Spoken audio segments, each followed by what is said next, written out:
Hello အားလုံးပဲပင်္ဂလာပါရှင်ဒီနေ့မှာတော့ဟင်းမချက်ပဲစေချက်ခောက်ဆွဲနဲ့မမွေးလေးကိုအိမ်မှာလည်းလှုပ်စားဖြစ်လို့ပြုလုပ်နေလေးကိုလာမျှရပြရဖြစ်ပါတယ်ရှင်ဒီနေ့လေးရဆိုလို့ရှိရင်အရန်လဲလွယ်ကိုယူရှင်းပြီးတော့စိတ်မမွေးလေးနဲ့အရန်လဲစားလို့ကောင်းပါတယ်ပထမဆုံးကြက်သွန်ဖြူလေးငါ6မစားလောက်ကိုအခွန်ချော့ဓာပြရိုက်ပြီးတော့ပေါ့နော်လုံးဆင်ထားပေးလိုက်ပါတယ်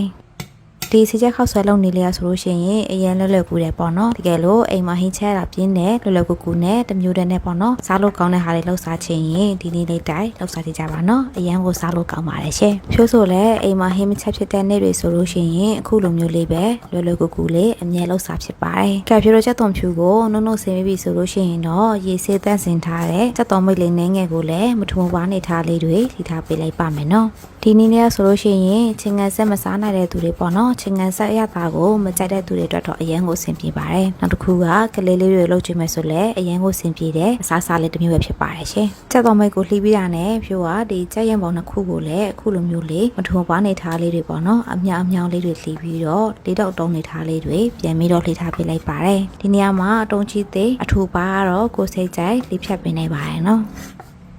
်ဖြိုးကတော့အခုလိုမျိုးအတုံးသေးလေးတွေလှီးရင်ပြန်ကြော်တဲ့ချိန်မှာရတာလဲပူဝင်သလိုခံစားရတယ်ပေါ့နော်အဲဒါကြောင့်လှုပ်ရှားဖြစ်တဲ့ချိန်တိုင်းမှာအခုလိုမျိုးလေးပဲပေါ့နော်အတုံးသေးလေးပဲလှီးဖြစ်ပါတယ်ရှင်ချက်သားကိုလှီးပြီးတာနဲ့ရေဆေးတက်စင်ပေးထားလိုက်တယ်ပြီးရင်တော့ရတာတစ်ခါတည်းဆက်ထားပေးလိုက်ပါမယ်နော်ရတာအတွက်ကတော့သူ့ရဲ့ဖြိုးကစားလေးနှင်းငယ်ပြီးတော့အသားမုတ်လေးနှင်းငယ်နဲ့ပဲငယ်ပြည့်ရဲ့အကြည့်ဖုံးစိမ်ထမင်းစားစွန်းရဲ့တဝက်စာလောက်ကိုထည့်ပြီးတော့တမတွားအောင်နှိပ်ထားပေးလိုက်ပါတယ်ရှင်ဒီရတာလေးတွေစိတ်ဝင်သွားအောင်ပေါ့နော်တေချာလေးနှိပ်ထားပေးလိုက်ပါတယ်ကဲပြီးရင်တော့ဖြိုးတို့ချက်သားကိုခဏလောက်နှက်ထားပေးလိုက်မယ်ပေါ့နော်ချက်သားကိုနှက်ထားရင်းနဲ့ဖြိုးကချက်တဖြူစီချက်လေးလာချက်ပေးလိုက်ပါတယ်ရှင်စီချက်လေးချက်ပေးရန်အတွက်အရင်ဆုံးအိုးထဲကိုစီထည့်မယ်စီပူလိုက်ရင်တော့စနေမုတ်လေးနှင်းငယ်ကိုထည့်ပေးလိုက်ပါမယ်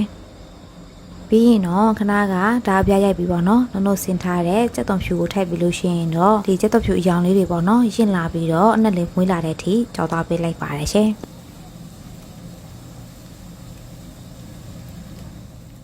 ်ကဲဖြိုးရဲ့စီချက်လေးကအရောင်လေးရလည်းရင့်ပြီပေါ့နော်အနက်လေးရလည်းမွေးလာပြီဆိုလို့ရှိရင်တော့သူ့ကိုခတ်ထုတ်ပေးထားလိုက်ပါမယ်ဖြိုးကဒီစီချက်ရဲ့အရည်လေးပေါ့နော်စီရည်လေးကို3ပုံတပုံစာလောက်ကိုအိုးမှချမ်းခဲ့တယ်ပေါ့နော်ကျန်တဲ့စီရည်လေးနဲ့ဖြိုးကခဏနှက်ထားတဲ့ချက်သားကိုထည့်ကြော်ပေးထားလိုက်ပါတယ်ဒီချက်သားကိုကြတော့ဖြိုးကလုံးဝရေတွေခမ်းပြီးပေါ့နော်စီလေးပြန်ပြီးတော့ကြို့လေးဖြစ်လာတဲ့အထိခဏလောက်ကြော်တော့ပေးလိုက်ပါတယ်ရှင်ချက်သားရဲ့ရောင်လေးတွေကလည်းအဝါရောင်လေးတန်းလာတဲ့အထိပေါ့နော်ခဏလောက်ကြော်သွားပေးလိုက်ပါတယ်ဒီနေရာမှာကိုကကျွတ်လေးမကြိုက်ဘူးဆိုလို့ရှိရင်တော့ဒီကျွတ်တဲ့ထိမကြော်လဲရတယ်ပေါ့နော်ဖြိုးကတော့နည်းနည်းလေးကျွတ်တာဆက်တာဖြစ်တဲ့အတွက်အရောင်လေးနည်းနည်းလေးရောင်းလာတဲ့အထိပေါ့နော်ကြော်သွားပေးလိုက်ပါတယ်ရှင်ကဲဖြိုးတို့ကြော်သွားလိုက်တာအခုလိုမျိုးလေးစီလေးလည်းပြန်ပြီပေါ့နော်အရောင်လေးကလည်းရဲလာပြီဆိုလို့ရှိရင်တော့ဖြိုးတို့ရဲ့ချက်သားကြော်လေးရတော့ရပါပြီရှင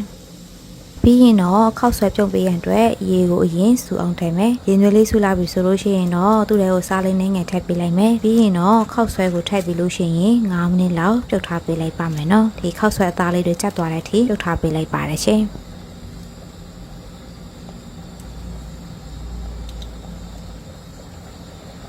ကဲဖြိုးတို့ပြုတ်ထားတဲ့ခောက်ဆွဲလေးရလည်းကြက်နေပြီဆိုလို့ရှိရင်တော့သူ့ကိုရေနေရေလောက်ပေါ့နော်ရေအေးလေးနဲ့ဆေးချပြီးလို့ရှိရင်ရေစစ်ပေးထားလိုက်ပါမယ်ရှင်ကဲခုဆိုလို့ရှိရင်တော့ပေါင်ပစ္စည်းတွေလည်းအားလုံးအဆင်သင့်ဖြစ်နေပါပြီအားလုံးလည်းအဆင်သင့်ဖြစ်နေပြီဆိုလို့ရှိရင်တော့ဖြိုးတို့စပြီးတော့ဒီစီချက်ခောက်ဆွဲလေးကိုတုပ်ပေးလိုက်ပါမယ်နော်အရင်ဦးဆုံး3မှတ်ခွက်ထဲကိုစားနှဲငယ်ထည့်တဲ့အသားမုံနှဲငယ်ထည့်တယ်ပြီးတော့တကြားလေးနှဲငယ်နဲ့ညှော့ကောက်မှုလေးနှဲငယ်ကိုထည့်ပေးလိုက်ပါတယ်ပြီးတော့ဘဲငက်ပြည့်ရဲ့အချီလေးနှဲငယ်ဘင်းငယ်ပြည့်ရဲ့အနောက်လေးနှင်းငယ်ကိုထည့်ပေးရနဲ့ခဏကချက်ထားတဲ့ချက်သွဖြူစီချက်လေးကိုဖြူတို့ကိုလိုအပ်သလောက်ထည့်ပေးလိုက်ပါမယ်နော်ပြီးရင်တော့အားလုံးကိုတမတွားအောင်ပေါ့နော်ဖြူတို့ခဏလောက်မှွေသွားပေးလိုက်ပါမယ်ရှင်ကဲဖြူတို့မှွေသွားလိုက်တာအားလုံးလည်းနှက်သွားပြီဆိုလို့ရှိရင်တော့ခဏကပြုတ်ပြီးတော့ရေစစ်ထားတဲ့ခောက်ဆွဲကိုထည့်ပေးလိုက်မယ်ပေါ့နော်ကိုလိုအပ်သလောက်ပြီးရင်တော့ခဏကကြော်ထားတဲ့ချက်သားကြော်လေးကိုထည့်မယ်ပြီးတော့လှီထားပြီးသားချက်တော်မီလေးနှင်းငယ်ကိုထည့်ပြီးလို့ရှိရင်တော့အားလုံးကိုတမတွားအောင်တုပ်သွားပေးလိုက်ပါမယ်နော်စီချက်နဲ့လေးရဆိုလို့ရှိရင်အရန်ကိုမှွေးနေရောပေါ့နော်အရန်ကိုစားချင်းစရာကောင်းပါတယ်အယောင်စင်းလေးရဆိုလို့ရှိရင်လည်းအရန်လှပြီးတော့ပေါ့နော်ကဲပြီးတော့အားလုံးကိုတမတွားအောင်ဖြိုးတို့အားရပါရလေးတုပ်သွားပေးလိုက်ပါမယ်ရှင်ကဲအားလုံးလည်းတမတွားပြီဆိုလို့ရှိရင်တော့ဖြိုးတို့ရတာပေါ့ငယ်ကိုမြည်ကြည့်လိုက်မယ် ဒီနေရာမှာရတာပေါငံကိုစိတ်ကြိုက်ပြင်ဆင်ပေးနိုင်ပါရဲ့နော်ဖြိုထွက်ကတော့လုံးဝဆင်ပြေနေတာနဲ့ဘာမှတော့ထပ်ပြီးတော့မထဲတော့ဘူးပေါ့နော်ကဲရတာလည်းလုံးဝဆင်ပြေတယ်ဆိုလို့ရှိရင်တော့စားမမကန်ထဲကိုထည့်မယ်ပြီးရင်တော့သုံးဆောင်နိုင်ပါပြီရှင်ကဲအခုဆိုလို့ရှိရင်တော့အရက်လွယ်ကိုယူရှင်းပြီးတော့ရတာအရန်ကိုကောင်းတယ်ဖြိုတို့ရဲ့စက်တာစီချက်ခောက်ဆွဲလေးရတော့စားဖို့အဆင်သင့်ဖြစ်နေပါပြီရှင်စားလို့လည်းကောင်းပြီးတော့လုံနီလေးရလည်းလွယ်ကူတာမို့ဒီဗီဒီယိုလေးကအားလုံးအတွက်အဆင်ပြေမယ်လို့မျှော်လင့်ပါတယ်ရှင်ကဲဒီနေ့ရဲ့ဗီဒီယိုလေးကတော့ဒီလောက်ပါပဲနော်ဒါဆိုဖြိုနဲ့ဝေကိုတက်တင်မှာပြန်ဆောင်ရမယ်နော်အားလုံးအဘိုင်